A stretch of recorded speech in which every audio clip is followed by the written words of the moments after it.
of Northfield. Works either way. My name is Mary Dorr, and I've been attending services here for 18 years. I've been a member for 17.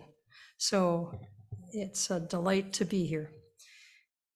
UUFN is an inclusive community that nurtures spiritual and intellectual growth and fosters ethical and social responsibility. If you are a visitor, either on site or online, we are glad you are with us, excuse me, and we invite you to stay after the service to get acquainted. We welcome your questions and look forward to getting to know you. If you are new or newish to UUFN, you are warmly invited to attend our What We're About session after the service today. Join Reverend Sara downstairs for this short, casual drop-in session to learn more about Unitarian Universalism and UUFN specifically. Bring your coffee and your questions. Later in the service today, we will take our Share the Plate offering as a way to care for the wider world. This month, the Share the Plate is, the recipient is Outfront Minnesota. And over the past 36 years, Outfront Minnesota has been a leader in LGBTQ justice work in our state. They are guided by the values of liberation and intersectional justice until full equality under the law and full equity in practice is realized. During the offering later, you may put cash or check in the basket or donate online from our website, uunorthfield.org. If your check is for your pledge, simply write pledge in the memo line. There will also be instructions on the screen during the offertory time.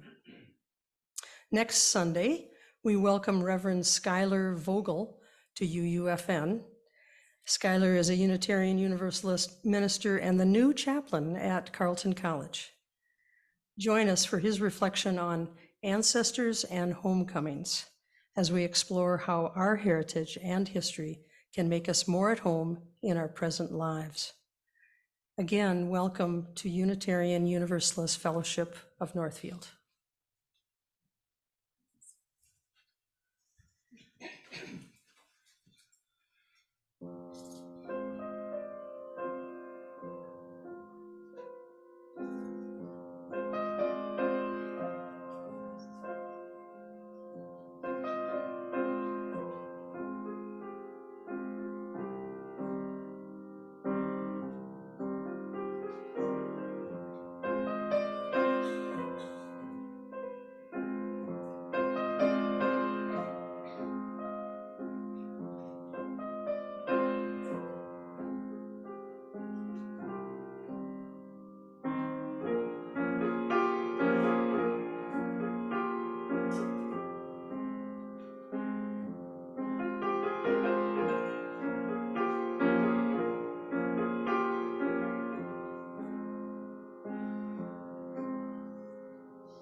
Thank you, Will. Good morning, everyone. I am the Reverend Sara Smalley, she, her pronouns, and I serve this congregation as its minister. This month's worship theme is the gift of heritage, and this Wednesday is National Coming Out Day. And so today we gather to lift up and celebrate the gift of our Unitarian, Universalist, lesbian, gay, bisexual, transgender, and queer heritage. We gather to mark and to celebrate this human experience of saying a truth about yourself out loud. During today's service, you'll hear two congregants, Augie and Janet, tell a little of their stories. And I'll tell a little bit about our denomination's coming out story. In that spirit, our opening words are "Any Other Questions?" by Reverend Victoria Safford. People ask me sometimes, is this a gay church? It is a privilege to answer. Ours is absolutely, gladly, hopefully, and humbly, gaily a gay church, a gay tradition where everyone, including heterosexual members and friends, is welcome, where everyone is needed, where everyone's experience is cherished as a sacred text. Because no one's experience of living or loving can be comprehensive, because each of us holds clues the others need about how to live with dignity and joy as a human person, and none of us knows enough about that yet to be considered whole. It is absolutely a gay church, even as ours is a gay world, if you would look around. Gay church, straight church, people's church. A human congregation made holy by the holy hopes and fears and dreams of all who wish to come. Come in, we say. Come out, come in. We're all in this together. I will not speak of tolerance with its courteous, clenched teeth and bitter resignation. I will not speak about acceptance of other people and some other kind of lifestyle. I can only look in laughing wonder at human life in all of its incarnations. I can only taste in passing the breath of spirit of life on my mouth and understand our common longing to breathe in deep, deep gulps of it. I cannot think of being anybody else's ally, even, because even that implies some degree of separation, some degree of safety for some of us, not all. We are allied with no one and with nothing but love, the larger love transcending all of our understanding, within which all the differing, gorgeously various, variant, beautifully deviant aspects of ourselves are bound in elegant unity. I know that on some sad and disappointing days, these words describe the church that yet shall be and not the church that is. I know. But I know too that to answer is an act of creation. To answer this question and some others is a privilege, a prophetic imperative, a joy, a duty, and a holy sacrament. Come, let us worship together.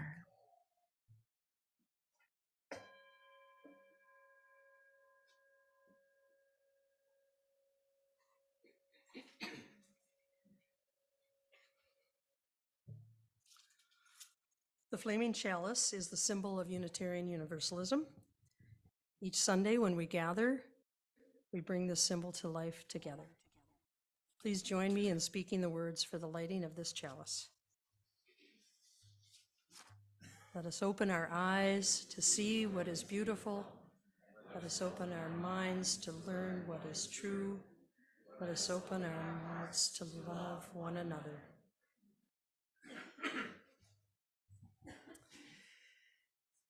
with our chalice flame lit. Composer Libby Roderick wrote the song we'll use as our opening hymn, How Could Anyone, in 1988. In her words, "How could anyone" has been used for every conceivable purpose to bring inspiration and affirmation to people struggling with every imaginable challenge and to celebrate the beauty of human beings everywhere. AIDS orphans in Zambia have sung it, keeping their spirits high. Latina mothers initiating their daughters into adulthood, gay activists affirming their inherent worth, children with disabilities at summer camp honoring their wholeness, Japanese women and girls recovering from eating disorders, men in prison making peace with their pasts. These groups and thousands more have made the song their own and used it to inspire powerful action on behalf of our shared humanity. Today, we join in that lineage of song, the gift of heritage. Today, as we have done before, we will sing this song 3 times through with this invitation. The first time to either learn it or to remember it. The second time to sing it to those around you. And the third time to sing it to yourself, knowing its truth. Please rise, embody your spirit for 1053, How Could Anyone?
National Coming Out Day was first celebrated in 1988, the same year that song was written. 35 years later, it still is on our calendars, but why do we need it? The LGBTQ organization Stonewall, named after the gay rights riots and rebellion in New York City over 50 years ago that ignited so much social change, offers this context about National Coming Out Day. National Coming Out Day is an annual celebration which takes place on October 11th every year. Coming out is a unique experience for each LGBTQ person. It is not a one-time event. Many LGBTQ individuals who come out to their closest friends and families later may come out at work or school to their extended family or to casual acquaintance. For some, coming out is no longer a big deal. It can be simply a matter of correcting someone's assumptions or introducing a partner. For others, coming out is still a huge challenge. The very real fear of facing discrimination, bullying, judgment, or loss of family relationships can cause LGBTQ people to stay in the closet, struggling with anxiety while they strive to be themselves. National Coming Out Day is not a day to force LGBTQ people to come out or to shame people who haven't done so. It's a day to celebrate the beauty of being true to yourself, for having the courage to share an important part of your life with others, and for celebrating those who may come out to you. Rather than being perceived as exposing yourself or confessing something, we should see coming out as a marker of coming into your identity and allowing others to share in that knowledge. Stonewall also notes, today, some would argue that coming out and having a day to celebrate it is unnecessary. It's true that no one should have to come out, and that not coming out doesn't mean that you're hiding or lying. In an ideal world, being straight and or cis wouldn't be perceived as the default, and no one would make any assumptions about anyone's sexual orientation or gender identity. But for so many in our communities, that day is still a long way off. Coming out has always been and will continue to be an important part of LGBTQ history. And this is why, this is why we all, straight, gay, lesbian, transgender, and more, recognize National Coming Out Day not just as a secular date, but as a deeply spiritual celebration. We have all needed to muster the courage to say something true about ourselves out loud for the first time. And we all know what it feels to long to be our truest selves in this world.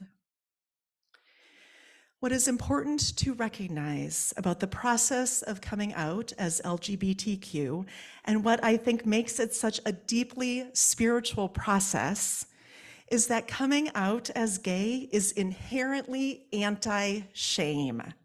It is saying, the world too often tells me that I am wrong and I am unworthy, but I know that is a lie.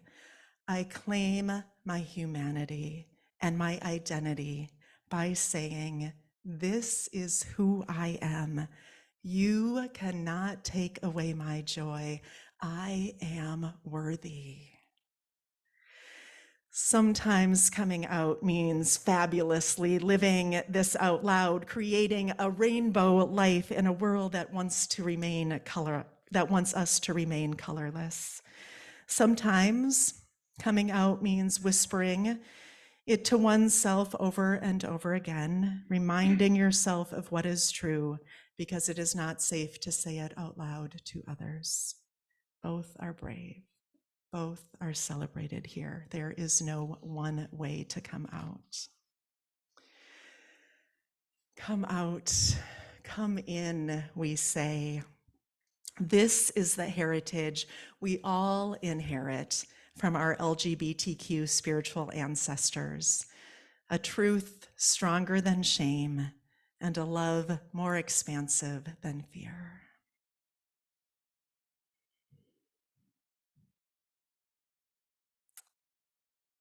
What truth is your heart whispering to you in this moment? What is your heart calling you to pay attention to? As we move into our time of joys and sorrows, I invite you to take an unhurried, unclenched breath, to sink into this moment, and to let your heart truth catch up with you.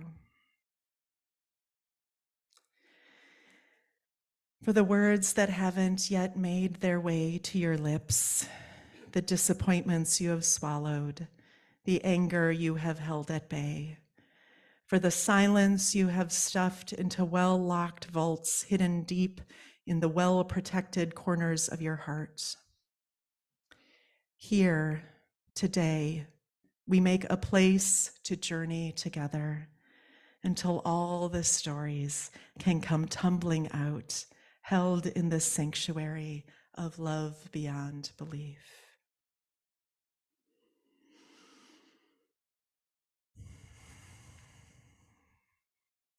In the presence of this love that holds us all, we use our chalice flame to light our candles of community.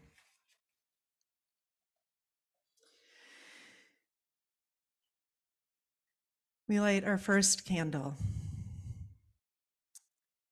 as a blessing for the wider world, for the people of Israel and for the people of Palestine, who are knowing increased and horrific violence today. A statement and a prayer from the president of the Unitarian Universalist Association, Reverend Dr. Sophia Benencourt. Beloveds, I invite you to sit with me in the depth of this tragedy of continued violence between Israel and Hamas, how to reconcile the cost of occupation and war, how to nuance two very real histories of oppression and violence. I pray for the people of Israel. I pray for the people of Palestine. I pray for leaders around the globe who must respond to this latest flare of violence and the untenable ethical considerations that abound. I pray for Muslim and Jewish Unitarian Universalists who experience the impact of this long strife acutely. I pray that those of us less likely to know the trauma of unending brutality and harm will not turn away from generational loss, from the devastating realities and their root causes, or from the relentless tragedy of war and occupation. Be gentle with yourselves when you need to be, but do not turn away unless you must. We are one global family living tenuously on the same human-impacted earth. Let us center ourselves in justice as we call for peace.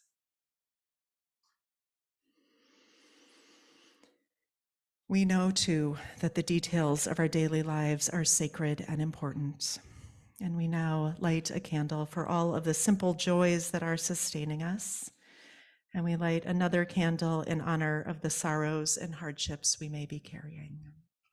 Candle in honor of the joys and sorrows we carry in our hearts but that have not been spoken aloud, and we move into a time of shared silence. May the truth of your heart be reflected in these flames.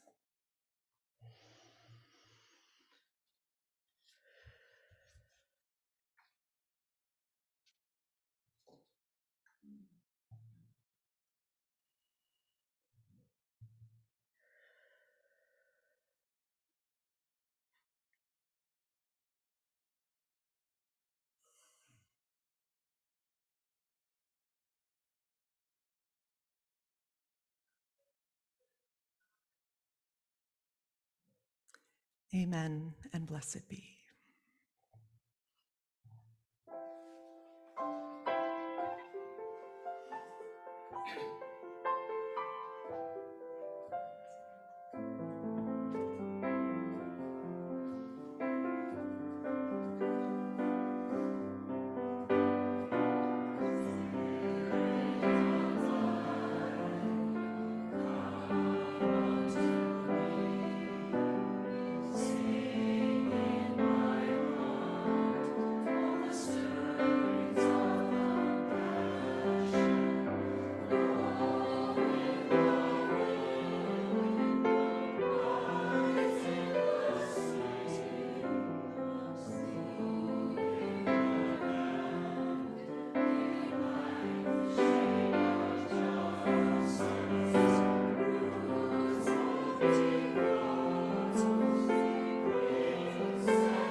Our reading today is Prayer for the Queer Kids by Reverend Laura Littlejohn Gray. She uses the word queer here intentionally as a way to claim and reclaim what the world says is not normal, but that is in fact sacred. I have included a copy of it in your order of service, either for yourself or to hand to someone you love or to leave somewhere in the world where someone might need to see it. I don't know if I'll actually get through it without crying. Apparently I won't, because this is not an abstract prayer. This is a prayer for my child. And it is a prayer for my mom, who in her 50s married a woman who was the love of her life, but who I know felt the soul bruises of a closeted lesbian growing up. This is a prayer for queer kids now and for adults whose inner queer kids need to hear it.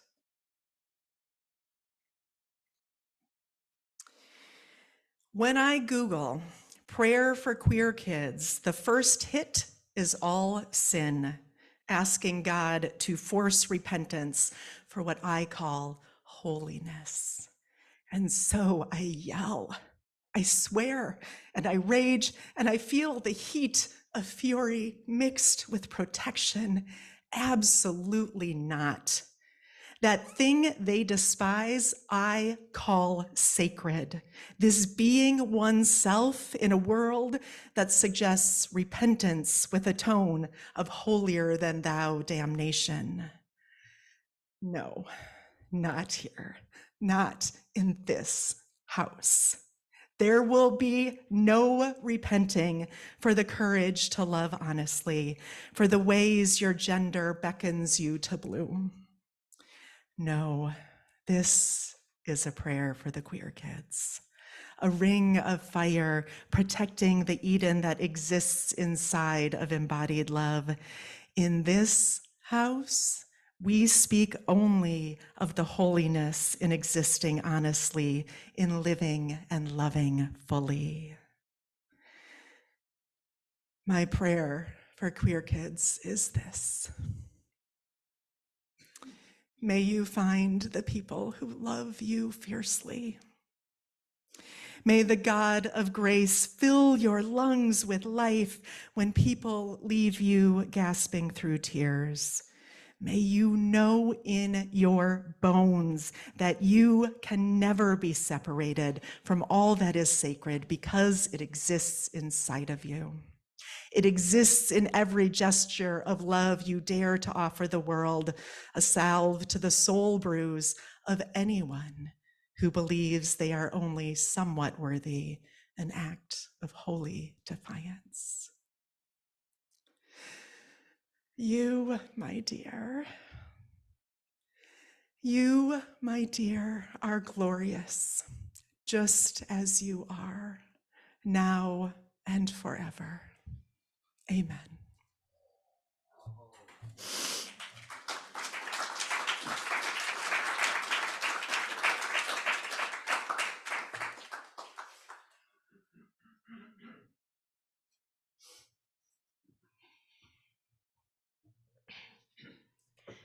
Good morning.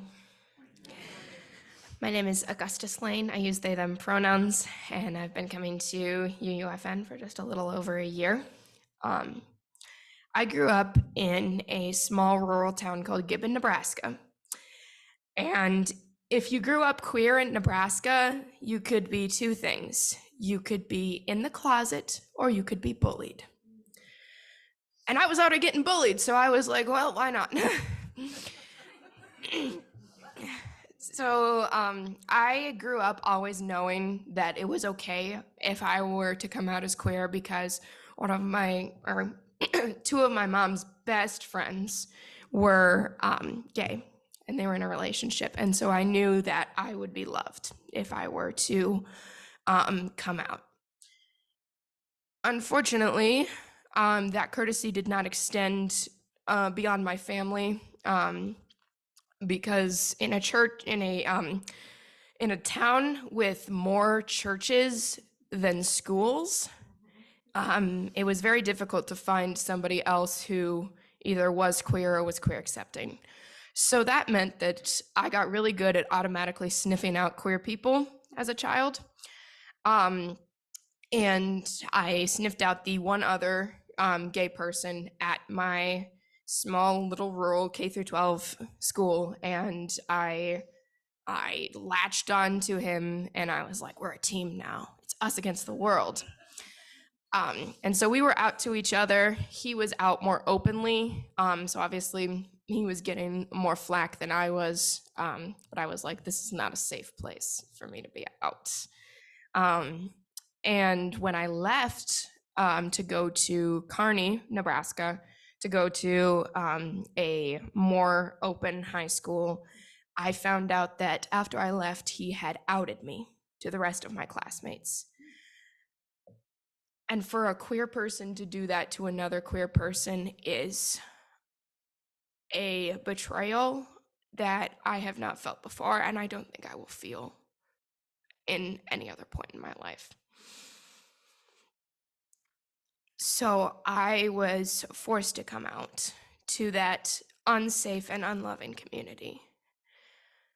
And I think of the line from the movie Love, Simon, where Simon is confronting the person who outed him, and he says, that was supposed to be my choice. You took my choice.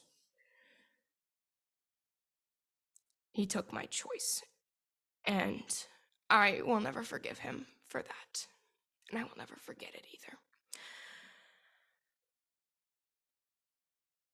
But I also recognize that I was gone. I have not really interacted with anyone from that community since, and so I am about as safe as I could possibly be. And I am now several states away from anybody who, from that school, who would wish to do me harm because of my identity.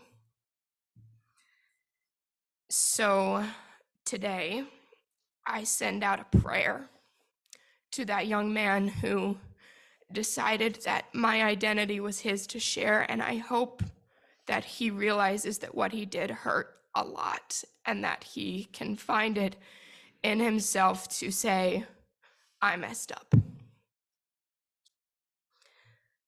Yeah. Recently in Nebraska, I was joking with my friends, and I was like, I'm gonna go as the state of Nebraska for Halloween. Isn't that gonna be funny? And then Nebraska passed the Let Them Grow Act, and I went, oh, this is now an act of defiance. For those of you who don't know, the Let Them Grow Act has effectively banned gender-affirming care for anyone who is under the age of 19 in Nebraska. I shouldn't say effectively banned. I should say it's banned for anyone who is underprivileged, non-white, anyone who is poor, because any gender-affirming care, you have to get 40 gender-based therapy sessions. And I've met one therapist that specifically offers gender-based therapy sessions, and I was fortunate enough to interact with her and have some sessions with her, but this was long before Let Them Grow became a thing. So gender-affirming care is now banned if you are not a rich white kid. And considering the first brick thrown at Stonewall was thrown by a Black trans woman, I feel like that is completely unfair. And a lot of my trans friends in Nebraska, especially Black trans people, have now been forced to go back into the closet. And that is something that I will never condone. I cannot condone the world not being safe enough for people to not be unequivocally, unapologetically themselves, especially my Black, trans, and queer siblings, because they have a place in this world just as much as the rest of us. And sorry. We have to stand together or we will fall together. And there have been people who are saying LGB without the T, and I'm like, you realize they're coming for you next, right? So for me, National Coming Out Day is not just about being unapologetically myself. It is about standing with my queer siblings and making sure that we all know that we have a place in this world and we are loved.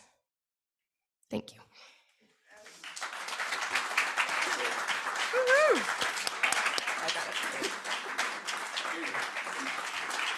We stand with you, Augie.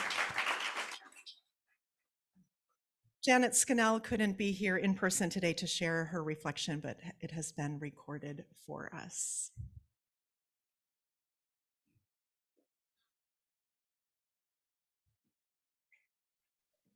This reading is Surrounded by Love by Janet Scannell.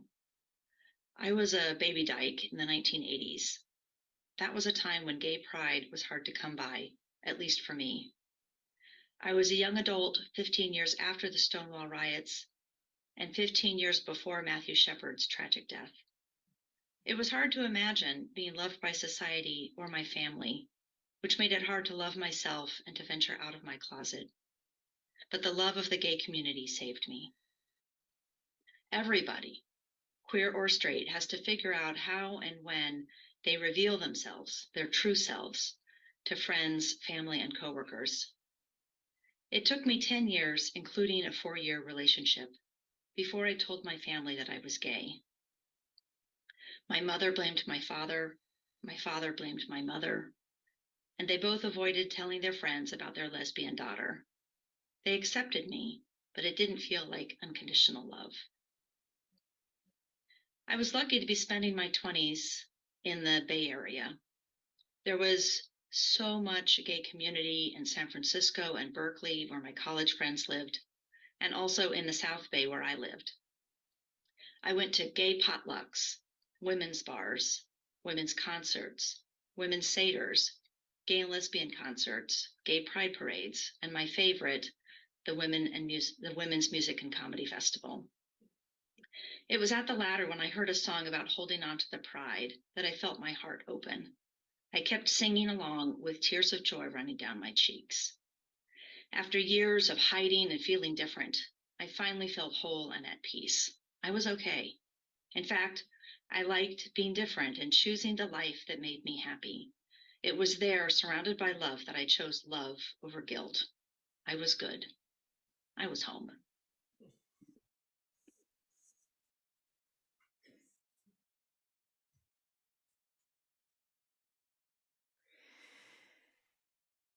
We will now gratefully receive our offering for Outfront Minnesota. As Augie said, this is not an abstract offering. This is one way we can stand with brown and black and queer and underprivileged people in the state of Minnesota that likely will need to welcome people from Nebraska and other states. I invite you to give as generously as possible a tangible prayer for queer kids. Will the ushers please come forward? And also the choir, please come forward.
you, choir.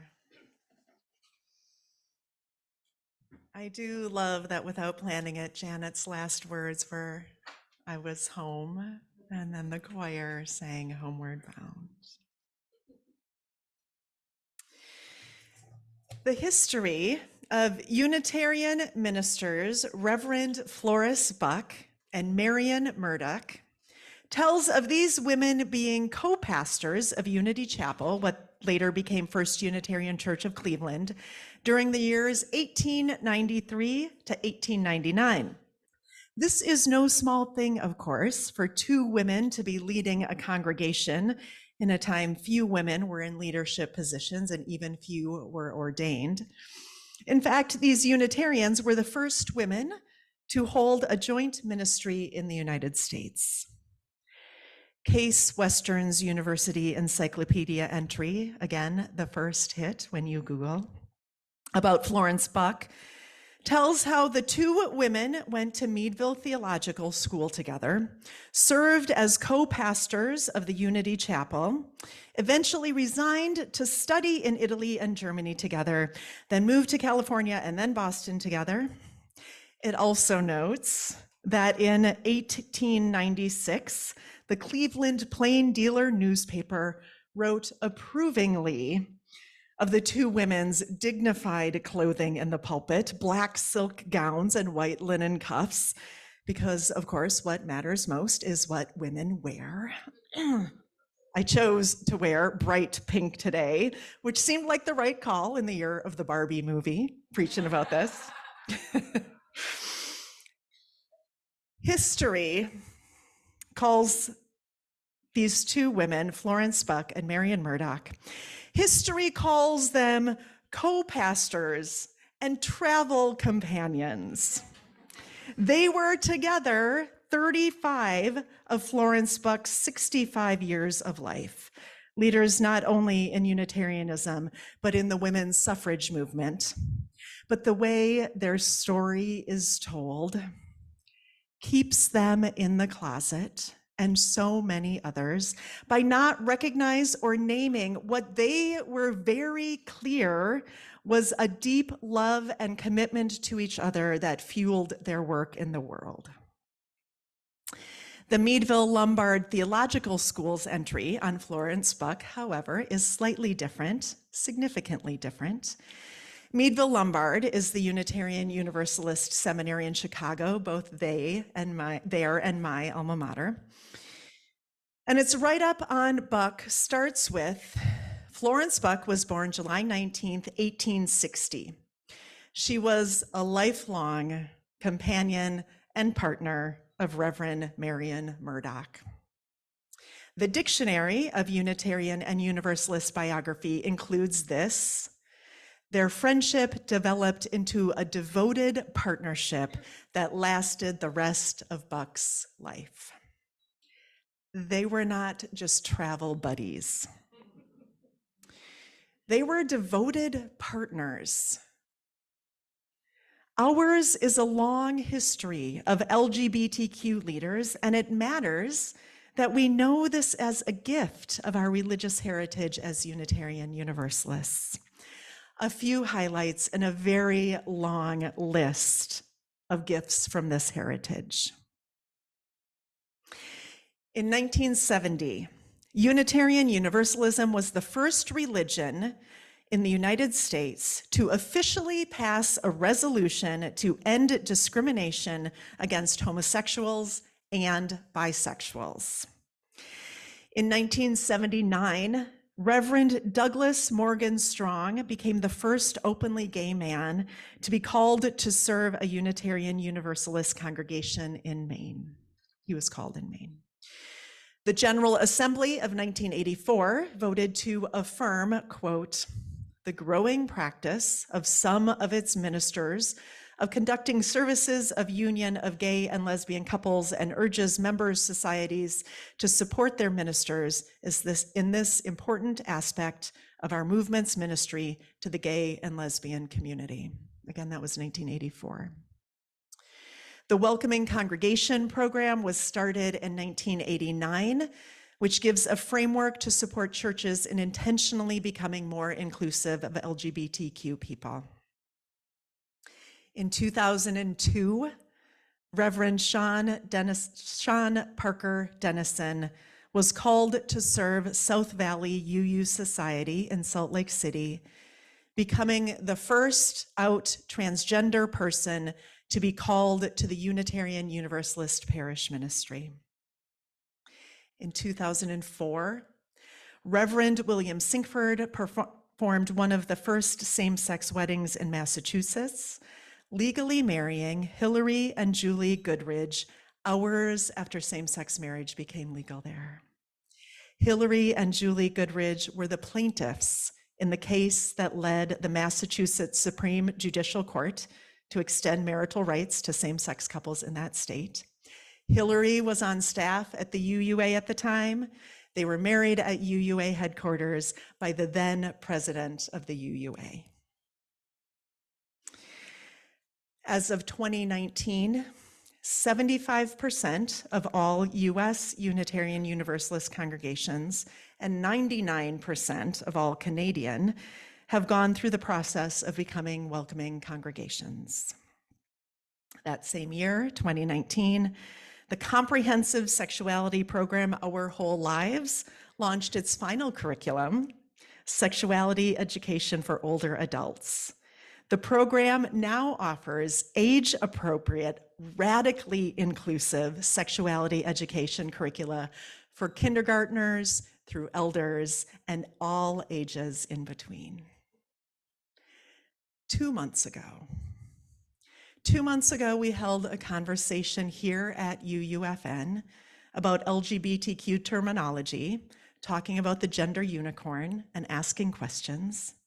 We had a great conversation, and then we paused when, in the messiness of this important topic, harm was caused, and the spiritual practice of deep listening became more important than any handout. This is a relational history. Because we haven't always, and we won't always do this work perfectly. Our denomination hasn't been perfect. Yes, we passed a resolution in 1970 condemning homophobia, but ministers at the time who were discovered to be gay were still getting fired for it, though one was rehired as a custodian. Just 4 years ago, our denominational magazine, UU World, published a story that caused deep pain for transgender and non-binary Unitarian Universalists. An apology came quickly, but real harm was done, and the learning continues. Again, the words of Reverend Victoria Safford. We are allied with no one and with nothing but love, the larger love transcending all our understanding, within which all the differing, gorgeously variant, beautifully deviant aspects of ourselves are bound in elegant unity. I know that on some sad and disappointing days, these words describe the church that yet shall be and not the church that is. I know. But I know too that to answer is an act of creation. To answer is an act of creation. Is this a gay church? What is next for us? Can I say the truth of who I am here? Can others? How do we make this a safer place for all? How do we make the world a safer place for all? Our answers to these questions are acts of creation. Come out, come in, we say. This is the heritage we all inherit from our LGBTQ spiritual ancestors. A truth stronger than shame, a love more expansive than fear, the promise that instead of confining boxes and dull expectations, a rainbow, glitter, sparkle world is possible, because it is true. We all get free together. And so today, And so today we offer a glitter blessing, a recognition of the sacred beauty inherent in every person. Today's worship service is not a straight liturgy, it is a glittergy. Because I will not speak of tolerance with its courteous clenched teeth. I will not preach about LGBTQ courage, joy, and liberation without an invitation to shine and to dance. This glitter blessing is inspired by the writings of Caitlin Cotter Collenberg and is starting to be used more and more in Unitarian Universalist congregations across the continent. It is for everyone today, of all genders and sexuality, including those who are cis and straight.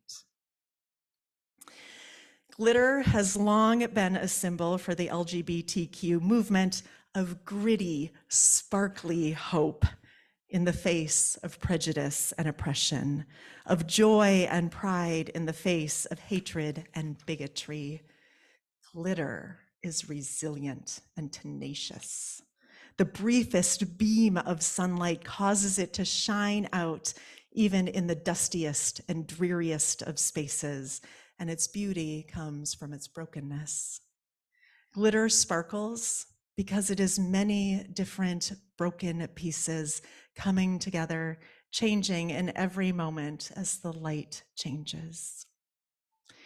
The glitter we share here today is a reminder that each of us is beautiful in our sacred imperfection, our ever-changing selves, our glorious plurality.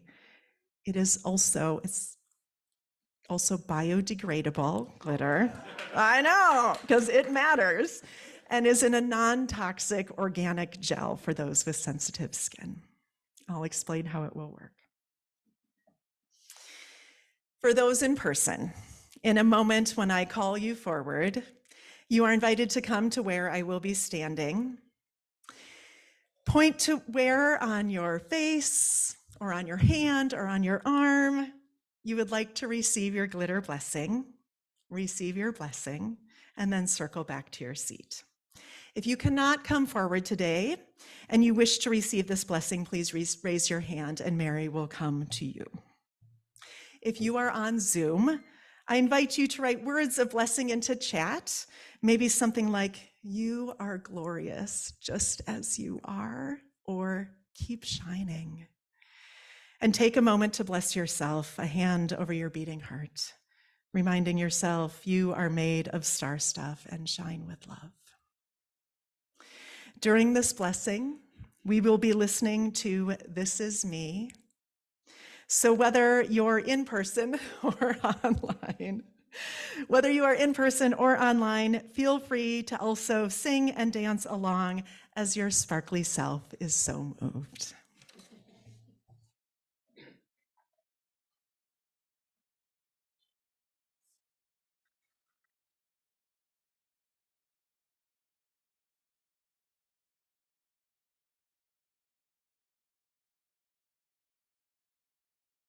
There's plenty more where that came from. If you feel like being more sparkly later, I will put it on our altar where it should be.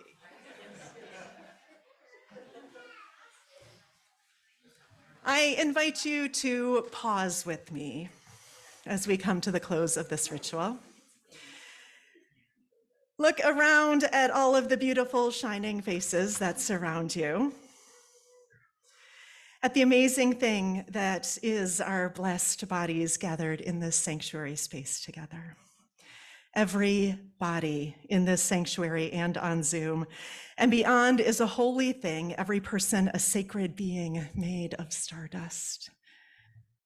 Take a moment now and marvel at how extra glittery you and we are today. And I offer this blessing. May you receive and reflect love everywhere you go, and know in your deepest heart, in an everyday, you matter and you belong. May you hold on to hope and your inner sparkle, even when discouragement and despair beckon. May the beauty that is you shine out, bright as the stars from which we came and to which we will return. Together, we make this a place of welcome and healing. Together, may we practice compassion and courage, seeing and celebrating and supporting each other. Together, may we be the sparkling force of love that our world needs. Amen and blessed be. We will sing How Could Anyone one more time. Our glitter shining, our hearts healing, our love expanding, calling to mind all those longing to hear this song. Please rise, embody your spirit. Just one time through.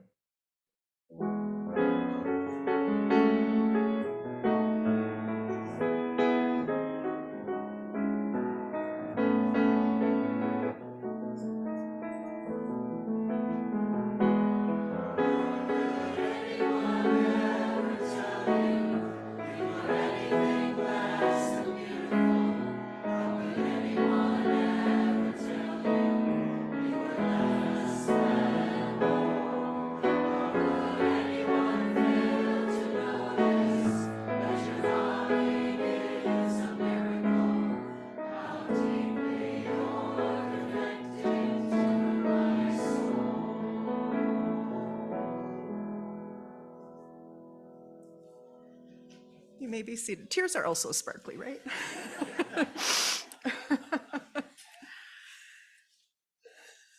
A reminder for anyone who would like to learn more about Unitarian Universalism or UUFN to meet me downstairs. We'll take a few minutes to get coffee and then meet down there. And now our closing benediction from Reverend Dana Smith. Fearless beloveds, the same particles that make the stars have also formed you. You shine with stardust for the entire world to see your beauty. You are a bearer of the divine and holy unto yourself, given life to live expansively and lusciously. Even though the powers of life can be rascally and stubborn, even amidst destructive and oppressive systems, together we can practice hope and fearless, brave love. So go on, beloved. Go forth to shimmer and shine like the beautiful cosmic stardust that makes you perfect, just as you are. And let's go forth and show the world what love looks like. May it be so, and amen. We join together in the words for the extinguishing of the chalice. We extinguish this flame, but not the light of truth, the warmth of community, or the fire of commitment. These we carry in our hearts until we are together again. Please rise and embody your spirit, and with your hand over your heart, holding a hand of those next to you or whatever posture is most comfortable, we sing words of blessing one to another 2 times through.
Go in peace and joy.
yes, yes, you know.